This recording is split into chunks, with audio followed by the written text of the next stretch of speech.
Que presença manifesta do Senhor é essa? Que glória é essa? O que você trocaria por essa glória? O que te faria abrir mão dessa glória? O que te faria abrir mão dessa presença? O que vale mais do que essa presença? O que vale mais do que essa glória? O que vale mais do que a manifestação do Senhor na sua vida?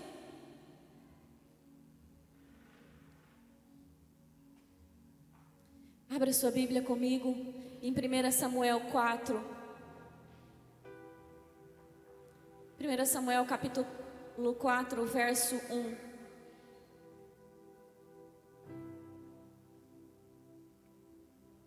Oh, aleluia. Aleluia. Te adoramos, Senhor.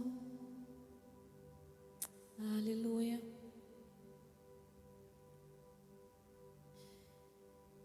E veio a palavra de Samuel a todo Israel, e Israel saiu a peleja contra os filisteus, e acampou-se junto a Ebenezer, e os filisteus se acamparam junto a Afeque. E os filisteus se dispuseram em ordem de batalha para sair contra Israel. E estendendo-se a peleja, Israel foi ferido diante dos filisteus, porque feriram na batalha no campo uns 4.000 homens. E voltando o povo ao arraial, disseram aos anciões de Israel: por que nos feriu o Senhor hoje diante dos filisteus? Tragamos de Siló a arca da aliança do Senhor, e venha no meio de nós, para que nos livre das mãos dos inimigos. Enviou, pois, o povo a Siló, e trouxeram de lá a arca da aliança do Senhor dos exércitos, que habita entre os querubins. E dos filhos de Eli, Hofni e Finéias estavam ali com a arca da aliança de Deus. E sucedeu que, vindo a arca da aliança do Senhor ao arraial, todo Israel gritou com grande júbilo, até que a terra se estremeceu.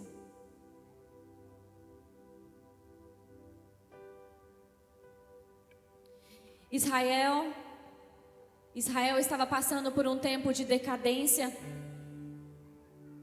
porque Israel era governada por Eli, que era sacerdote e juiz, e por seus filhos Hofni e Finéias, que auxiliavam Eli no governo daquele povo.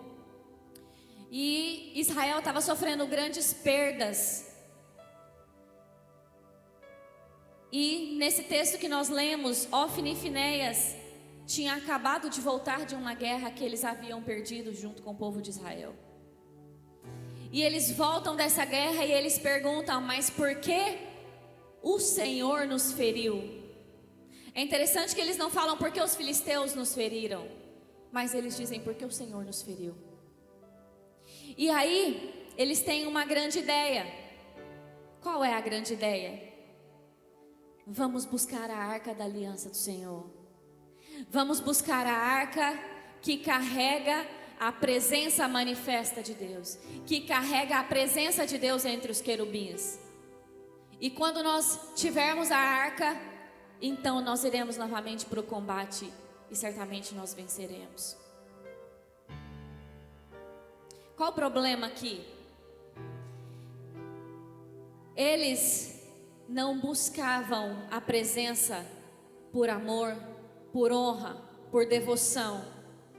Eles não buscavam a arca que carregava a presença por honra à presença, por amor à presença, por reconhecimento da necessidade da presença. Mas eles buscaram a presença pelo interesse na presença, pelo que a presença poderia dar a eles. Eles precisavam ganhar a guerra. E eles pensaram: se nós tivermos a presença, certamente nós venceremos. Eles precisavam se beneficiar da presença. E quantas vezes eu e você já estivemos em situação semelhante a essa? Quantas vezes nós estávamos afastados da presença do Senhor, afastados do relacionamento do Senhor. Isso eu não estou falando que nós havíamos nos desviado ou estávamos no mundo, mas afastados do relacionamento, afastados da presença, afastados do secreto há muito tempo. Nós não provávamos de uma experiência com o Senhor, mas aí de repente veio uma luta, de repente veio uma situação de guerra, de repente veio uma situação de problema, de repente veio uma enfermidade, de repente veio uma crise financeira, de repente veio uma perda de emprego, e aí a gente correu por interesse para a presença. E aí a gente correu para fazer a campanha de Daniel, 21 dias, para obter uma bênção. Eu já estive em situação que eu busquei a presença por interesse. E se você for justo e for leal, você vai reconhecer que muitas vezes você buscou a presença com a mesma intenção que os filhos de Eli buscaram naquele dia. Só que não é sustentável quando nós buscamos a presença por interesse. Quando nós buscamos a presença porque nós precisamos de algo. Porque nós vamos buscar a presença, talvez nós vamos de fato receber aquela graça, talvez de fato nós vamos conseguir ali aquilo que nós estamos precisando no momento, mas quando a gente conseguir, ou quando a gente cansar de tentar e não conseguir, a gente simplesmente vai se afastar. Porque a nossa intenção, ela é manifesta nos nossos frutos. Os nossos frutos, eles não negam a nossa intenção. Os nossos frutos, eles não negam a nossa fé. E os filhos de Eli, os frutos deles, denunciavam a fé deles. E é repetitivo, se torna um ciclo. A gente precisa, a gente vai e busca a presença. A gente tem, a gente se afasta do relacionamento. A gente precisa, a gente busca a presença. A gente tem, a gente se afasta do relacionamento. E é interessante que a Bíblia diz que quando a Arca da Aliança chegou, eles gritaram que a terra tremeu. Vocês podem imaginar um exército celebrando a presença do Senhor? Só que nem todo barulho carrega a essência da verdade. Nem todo barulho carrega o espírito da verdade. Nem todo barulho que você faz adorando supostamente a Deus sobe como um cheiro agradável às narinas dele. Aquela terra tremeu, mas não havia amor pela presença. E 1 Samuel 4, 10 e 11 diz assim: então os filisteus saíram para a batalha e Israel foi derrotado. A matança foi grande. Antes, na primeira guerra, tinha morrido 4.000 homens. Agora, 30.000 soldados israelitas morreram naquele dia. Os sobreviventes deram meia volta e fugiram para suas tendas. A arca de Deus foi tomada, e Ófni e Finéias, os dois filhos de Eli, foram mortos. Aqui a gente percebe que a estratégia deu errado. Sabe por quê? Porque nós consideramos muitas vezes que Deus é um Deus manipulável, como os nossos patrões, os nossos cônjuges, os nossos filhos, os nossos pais. Nós achamos que nós estamos lidando com o homem natural e humano, mas nós estamos lidando com Deus, com o alfa, com o ômega, com o princípio, com o fim, quem era, quem é e quem há de vir. E Deus, ele não se move pelo que você diz da boca para fora. Ele não se move pela sua celebração. da boca para fora. Ele se move pela verdade. E a verdade é que naquele povo havia interesse pela presença, mas não havia amor por ela. Não havia desejo por ela. Não havia um desespero pela presença de Deus. E eles perderam, porque a presença, ela não é uma moeda de troca que paga as nossas contas. A presença, ela é justiça e é vingança para aqueles que se desviam da palavra. Mas a presença é graça e é misericórdia para aqueles que escolhem obedecer à verdade do Senhor. 1 Samuel 22, do 30 ao 31, diz assim: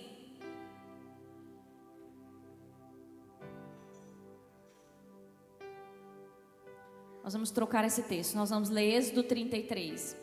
Êxodo 33, verso 1, diz assim: depois ordenou o Senhor a Moisés e disse: saia deste lugar com o povo que você tirou do Egito e vá para a terra que prometi com juramento a Abraão, a Isaque e Jacó, que darei aos seus descendentes. Verso 2 diz assim: mandarei à sua frente um anjo e expulsarei os cananeus, os amorreus, os hititas, os ferezeus, os heveus e os jebuseus. O que Deus disse para Moisés? Deixa esse versículo aqui. Deus disse para Moisés assim: Moisés, te levantei como libertador. Moisés deu lá as suas desculpas. Depois Moisés se dispôs a ir. Moisés, eu estou com você. Vai a minha presença com você. E aí, olha o que Deus diz para ele: mandarei à sua frente um anjo e expulsarei todos esses inimigos. Sabe por quê? Porque quando a presença é verdadeira, você não precisa nem lutar. Quando a presença é verdadeira, você não precisa nem entrar na guerra. Você só precisa obedecer. Quando a presença é verdadeira, não há manipulação, há ação do mundo espiritual em seu favor. E aí, no verso 12 do capítulo 33, disse Moisés ao Senhor: tu me ordenastes, conduza esse povo, mas não me permitas saber quem enviarás comigo. Dissestes: eu conheço pelo nome, e de você tenho me agradado. Se me vês com agrado, revela-me os teus propósitos, para que eu te conheça e continue sendo aceito por ti. Lembra-te de que esta nação é o seu povo. O que Moisés diz? Olha, se o Senhor se agrada de mim, me permita que eu te conheça. E não é assim: me permita que eu te conheça porque eu preciso saber em quem eu estou confiando. Mas não é, ele diz assim, ó: me permita que eu te conheça para que eu continue sendo aceito por ti. Porque te conhecendo, eu te obedeço. Te conhecendo, eu caminho aonde o Senhor manda. Te conhecendo, eu me pareço com o Senhor. Te conhecendo, eu me pareço com quem eu conheço. Mas nós queremos que o Senhor se adapte às nossas vontades. Nós queremos que Ele se adapte às nossas grandes ideias. E Moisés fala: Senhor, me permita que eu te conheça. Porque te conhecendo, eu serei aceito por ti. Porque eu me farei ser aceito por ti. E respondeu o Senhor: eu mesmo o acompanharei e o darei descanso. Lê isso comigo. O que Deus diz a Moisés? A presença. A presença. A presença onde há verdade. A presença acompanha quem carrega a verdade. A presença acompanha quem deseja a presença de verdade. A presença acompanha quem ama a presença.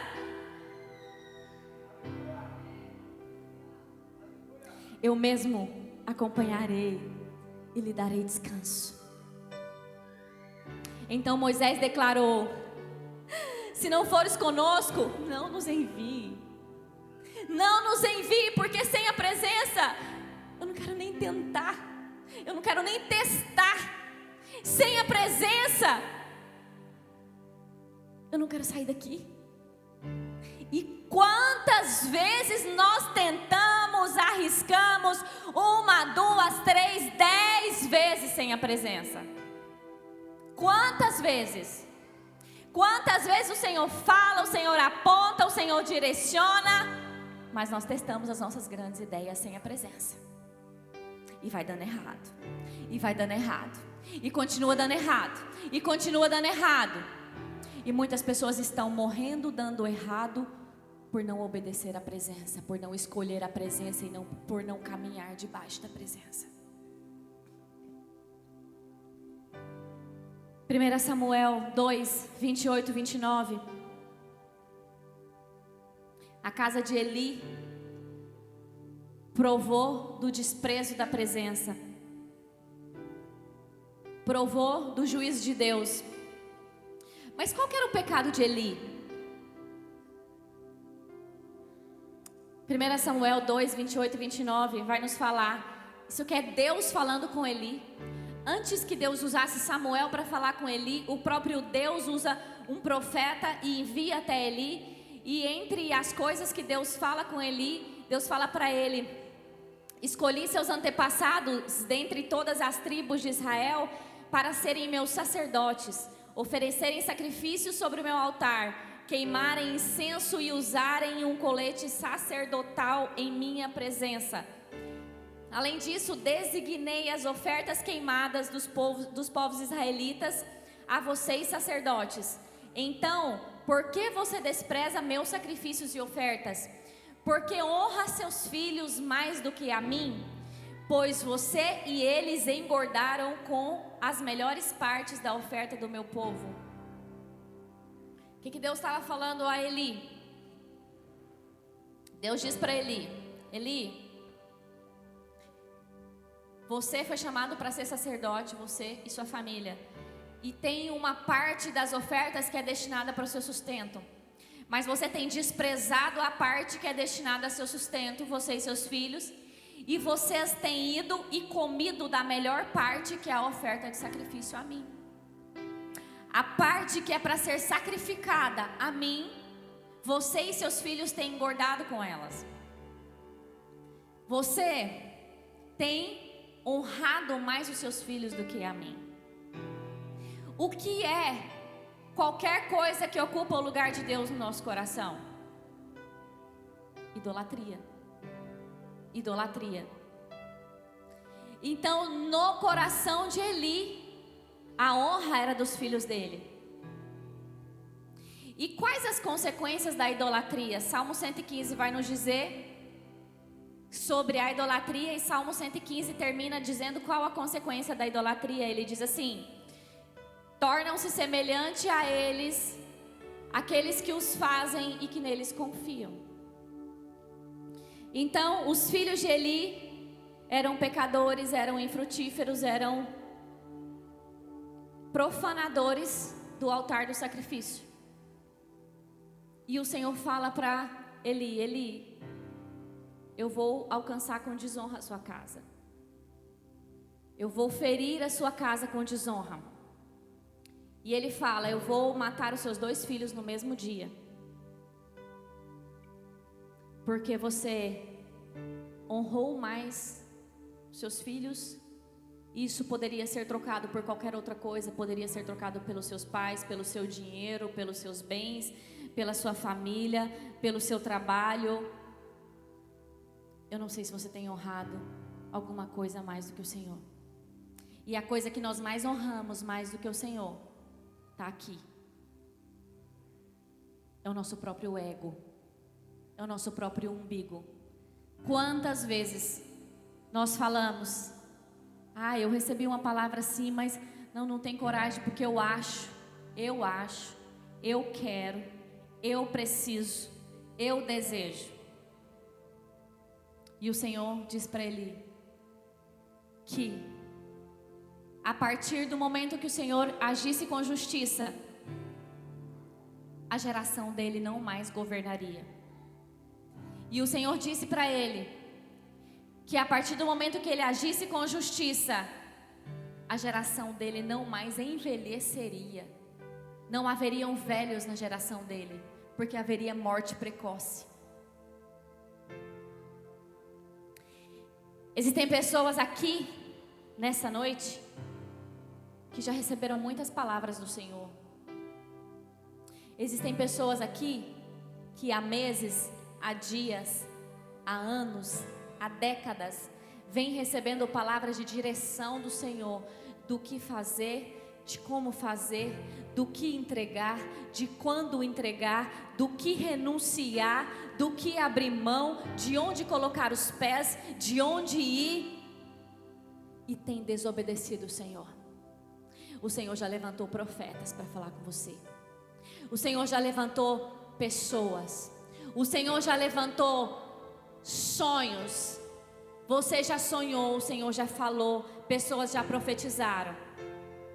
E você tem resistido em obedecer. Deus é amor. Deus é graça para aqueles que escolhem obedecer a sua verdade. Mas Ele é justiça e vingança para aqueles que escolhem desobedecer. E eu quero te aconselhar hoje, um conselho de amor. Muda sua rota hoje. Muda sua rota hoje. Encontra hoje a rota da obediência. Encontra hoje a rota da obediência. De nada vale você estar aqui, sentir essa presença, provar dessa atmosfera, se ela não vai te ajudar a vencer suas guerras, porque você está no lugar errado, na posição errada e fazendo a coisa errada. Ela não vai mudar a sua vida, como não mudou dos filhos de Eli. 1 Samuel 4, do 19 ao 22, diz assim: a nora de Eli, esposa de Finéias, estava grávida perto de dar à luz quando soube que a arca de Deus havia sido tomada. E quando Eli soube que a arca do Senhor tinha sido tomada e que seus 2 filhos tinham morrido, eu não sei se você conhece essa história, mas a Bíblia diz que ele já estava muito gordo, muito velho e não enxergava direito, e que ele estava sentado numa cadeira, e que quando ele recebe essa notícia, ele cai, quebra o pescoço e morre. E aí essa notícia também chega para a nora dele, que estava grávida de Finéias, que tinha acabado de morrer. E quando ela sabe de toda essa notícia, mas a Bíblia é específica em dizer, quando ela soube que a arca de Deus havia sido tomada, quando ela soube que a presença havia sido tirada, ela teve contrações violentas e deu à luz. Junto com isso, ela soube também que o seu sogro e o seu marido estavam mortos. Ela teve contrações violentas e deu à luz. Ela morreu no parto, mas antes de falecer, as parteiras tentaram animá-la. Não tenha medo, disseram, você teve um menino. Mas ela não respondeu e nem se importou. Deu ao menino o nome de Icabode e disse: foi-se embora a glória de Israel. Pois a arca de Deus havia sido tomada, e o seu sogro e o seu marido estavam mortos. E disse ainda: foi-se embora a glória de Israel, pois a arca de Deus foi tomada. Foi-se embora a glória de Israel. Não há mais a glória em Israel. Não há mais a presença em Israel. Não há mais a manifestação da bondade, da misericórdia de Deus ali naquele tempo. Icabode, foi-se a glória de Israel. Não há mais glória, não há mais presença, não há mais manifestação, não há mais vida.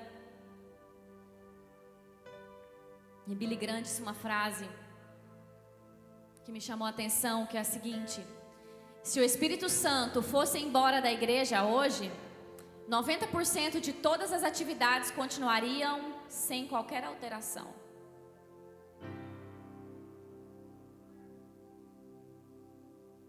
presença se foi. Ao invés de vida, agora morte. Ao invés de graça, agora juízo. Mas por que eles perderam a presença? Gálatas 6, 12, 17, Novo Testamento, Nova Aliança. Gálatas 6, 12, 17, diz assim: aqueles que procuram obrigá-los a se circuncidarem, desejam causar boa impressão para outros, a fim de não serem perseguidos, por ensinar que somente a cruz de Cristo pode salvar. E nem mesmo aqueles que defendem a circuncisão cumprem toda a lei.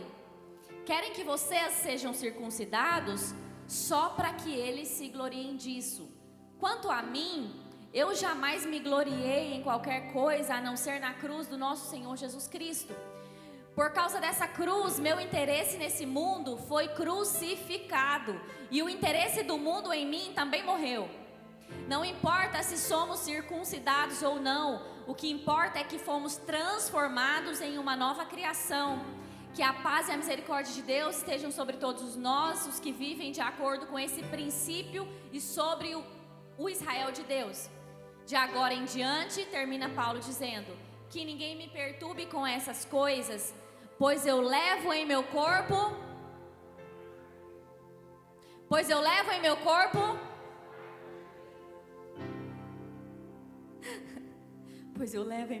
as marcas de Cristo. Pois eu levo em meu corpo as marcas de Cristo. Paulo estava dizendo assim,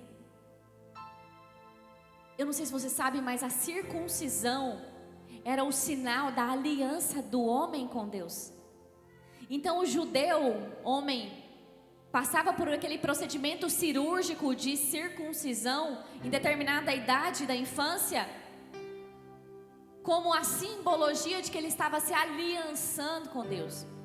E aí Paulo vem e fala assim, olha, a circuncisão é uma aliança, é um sinal físico, é um sinal externo, é um sinal no corpo, que não muda nada. Tem muita gente circuncidado só por medo da perseguição, então eles vão lá e se circuncidam. E Paulo diz assim, a verdadeira circuncisão, ela precisa acontecer no coração.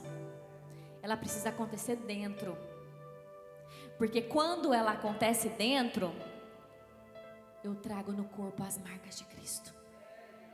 O mundo precisa ver que você carrega Cristo, meu irmão. Não faz sentido você vir à igreja aos domingos, você dizer que recebeu Jesus. Isso não muda a sua vida e não muda a vida de ninguém. Precisa haver as marcas de Cristo em você. Aonde estão essas marcas? Nós temos duas identidades agora. Nós temos uma identidade pessoal, que é aquela aqui do relacionamento pessoal, e nós temos uma identidade virtual também, que quase todo mundo tem uma identidade virtual, né? É só acessar as redes sociais de cada um. E quer saber de uma coisa? Muitas vezes, nem na nossa identidade pessoal, nem na identidade visual, nós carregamos as marcas de Cristo. Quantas pessoas vão abrir o nosso Instagram e vão ser abençoadas por aquilo que a nossa identidade virtual lá carrega? Quantas pessoas vão abrir o nosso Instagram e vão ver que você é um grande homem ou uma grande mulher de Deus que reflete Cristo, que carrega Cristo, que tem as marcas de Cristo, que não se amolda ao padrão desse mundo, que é um homem, que é uma mulher diferente, que é uma mulher que carrega a presença, que é um homem que carrega a glória de Deus? É isso. É isso que se vê quando se abre o seu Instagram? Porque você precisa carregar as marcas de Cristo. Se o que nós vemos lá é qualquer coisa menos a marca de Cristo, está errado. Alguma coisa está errada. É aquilo que eu digo, que a conta não fecha. A conta não fecha, mas é só uma rede social. É uma rede social que tem alguém por trás alimentando aquela rede social. E esse alguém certamente é você. E se o alimento que está saindo lá é só sensualidade, é só egolatria, está errado. A conta não fecha. talvez você não carregue de fato a glória de Deus. E as pessoas que te encontram no pessoal, esquece Instagram, você não tem Instagram, mas as pessoas que cruzam com você na rua, sabe quando você chega ali na esquina e não é preferência sua, mas, aliás, é preferência sua, mas a outra pessoa começa a ultrapassar ali, começa a entrar e se acelera, que é para falar, é preferência minha, eu vou passar. Não tem gentileza, não tem amor, não tem exemplo de ser como Cristo. Quando alguém corta a fila, que a gente quer fazer justiça própria, e Paulo diz assim: eu já estou crucificado com Cristo, eu já não vivo mais para eu, Cristo vive em mim, eu não vivo mais em mim, eu não vivo mais para os meus interesses. E quando alguém te conta um problema no trabalho, na rua, lá em casa, e você finge que não é crente, você finge que não é com você, vou fingir que não é comigo, vou seguir o baile, eu não posso fazer nada. Você não pode fazer nada? Como é que é? Como é que é? Ide, fazeis discípulos, curando, libertando, em nome do Pai, do Filho e do Espírito Santo. Como você não pode fazer nada? Ou você não carrega as marcas de Cristo? A conta não fecha. Romanos 2, 27 e 29 diz assim: de fato os gentios incircuncidados que cumprem a lei de Deus condenarão você, judeu, que é circuncidado e tem a lei de Deus, mas não obedece ela.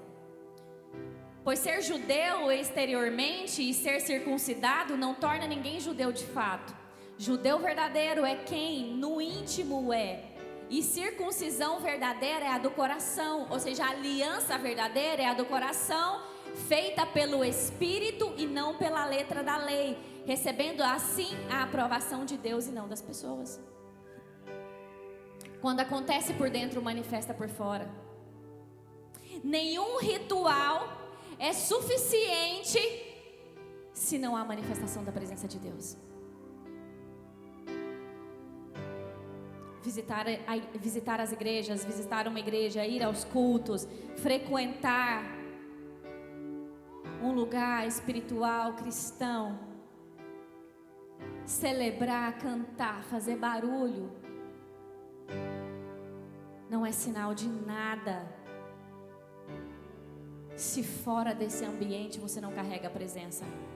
Se fora desse ambiente você não honra a presença, se fora desse ambiente você não respeita a presença, se fora desse ambiente você não ama a presença. É maravilhoso sentir a presença do Senhor aqui.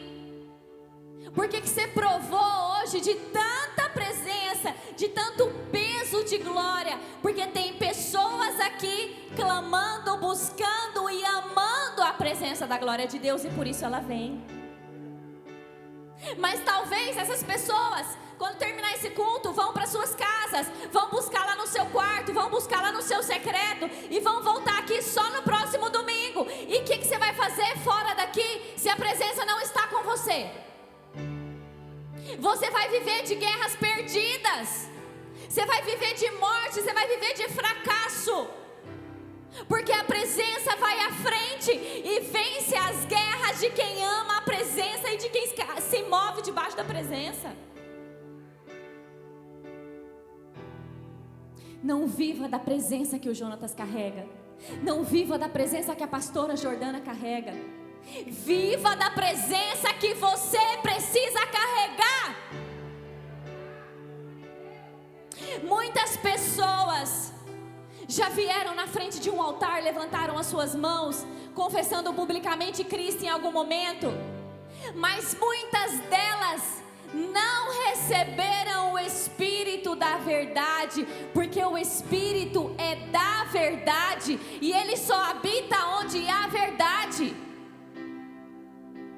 Por isso muitos vêm e vão, entram e saem, se desviam, vem um mês e não volta. Ah, mas eu recebi Jesus, a pessoa recebeu Jesus, se desviou, como é que funciona isso? Não, o Espírito é Espírito da verdade e ele habita onde há verdade. Não é na minha manipulação de levantar as mãos e me ajoelhar se não houver verdade. a glória vai acompanhar a verdade do seu coração. E quer saber, você nunca vai ser perfeito. Não é disso que eu estou falando, não estou falando de perfeição. Ah, então eu tenho que ser perfeito, eu não posso pecar, eu não posso errar. Não, nós não somos e nunca seremos perfeitos. Nós somos justificados pelo sangue de Cristo. Mas a nossa vida precisa ser uma rotina de tentativa de obedecer, de esforço para obedecer, de decisão para obedecer, de amor por obedecer. E esse amor vai atrair a presença manifesta de Deus, e você vai carregar ela, e você terá muito pouco esforço para vencer as suas guerras, porque a Bíblia diz assim, que quem mais tem, mais será dado. Porque não é o nosso entendimento, não é a nossa justiça, não é a nossa medida. No reino, quem mais tem, mais vai receber. Porque se você tem, é porque você entrega. Se você entrega, você recebe. Se você entrega, você semeia. Se você semeia, você colhe. Se você tem, você entrega. Se você entrega, você recebe. E isso vai se multiplicando sobre a sua vida, em todas as áreas da sua vida. E eu quero terminar pedindo para que você se coloque de pé e dizendo que a glória não está em ambientes. A glória precisa andar com você. Eu profetizo que sempre que você vier nessa casa, você vai provar da glória de Deus. Eu profetizo que sempre que você entrar aqui, você vai provar da manifestação da glória de Deus. Mas eu profetizo também que quando você sair, você vai escolher carregar a glória de Deus com você. Porque Deus, Ele não faz aliança com ficantes de domingos, com ficantes de um final de semana. A aliança é casamento. A aliança não é uma noite. A aliança não é uma aventura. A aliança é casamento, é todos os dias, é manhã, é tarde, é noite. E o Senhor não quer ter um tempo com você, Ele quer fazer uma aliança com você. Se aliancie com o Senhor. Se aliancie com o Senhor. Se aliancie com o Senhor. Você não vai provar da glória de Deus se você quiser viver de aventuras. Até a aventura na presença do Senhor é gostosa, é prazerosa. A gente chora, a gente vibra. Mas o Senhor te quer para aliança, Ele não te quer para aventura. E a aventura termina em uma noite, a aliança vai para a eternidade. Eu te convido a ter uma aliança com o Senhor. Feche seus olhos, Pai. A tua noiva está aqui diante do Senhor. Pai, o Senhor está nos chamando para uma aliança. O Senhor está nos chamando, Senhor Jesus, para um casamento. O Senhor está nos chamando, Senhor Jesus, para um relacionamento. O Senhor está nos chamando, Senhor Jesus, para carregar a tua assinatura, o teu sobrenome, o teu sangue, todos os dias da nossa semana, todos os dias da nossa vida. Pai, em nome de Jesus, eu oro, Senhor Jesus, para que, Senhor, mulheres e homens que estão aqui sejam despidos de toda mentira, sejam despidos de todo engano, sejam despidos de tudo que é feito pelas metades, sejam despidos de toda sensualidade, sejam despidos de todo o ego que tem os afastado do Senhor. Eu oro, Senhor Jesus, por uma igreja que vai amar a tua presença profundamente. Eu oro, Senhor Jesus, por uma igreja que vai carregar a tua presença todos os dias. Eu oro, Senhor Jesus, por uma noiva guiada, Senhor, à noite por uma coluna de fogo e de dia por uma nuvem cheia, carregada da presença manifesta de Deus. Eu oro, Senhor Jesus, por uma noiva que tem a identidade de Cristo. Eu oro, Senhor Jesus, não por uma noiva sensual, mas eu oro, Senhor Jesus, por uma noiva santa, que onde as pessoas encontram, elas podem provar a presença da tua glória. Pai, em nome de Jesus, limpa a tua noiva, purifica a tua noiva. Senhor Jesus, traz verdade para a tua noiva, constrange a tua noiva, Pai. Eu oro, Senhor Jesus, em nome de Jesus. Se você quer fazer uma aliança com o Senhor, eu te convido a vir aqui na frente. Se você sente que você precisa se realiançar com o Senhor, se você sente que não foi suficiente, que não foi verdadeiro, que não foi total, que foi parcial, vem aqui na frente. Faça essa aliança hoje. Faz essa aliança de vida hoje. Faz essa aliança de relacionamento hoje. Se você sabe que foi por interesse, foi como uma moeda de pagamento de bênçãos, mas que agora você quer fazer por amor, você quer fazer por comprometimento, eu te convido aqui na frente que eu quero orar por você. É a sua noite de salvação.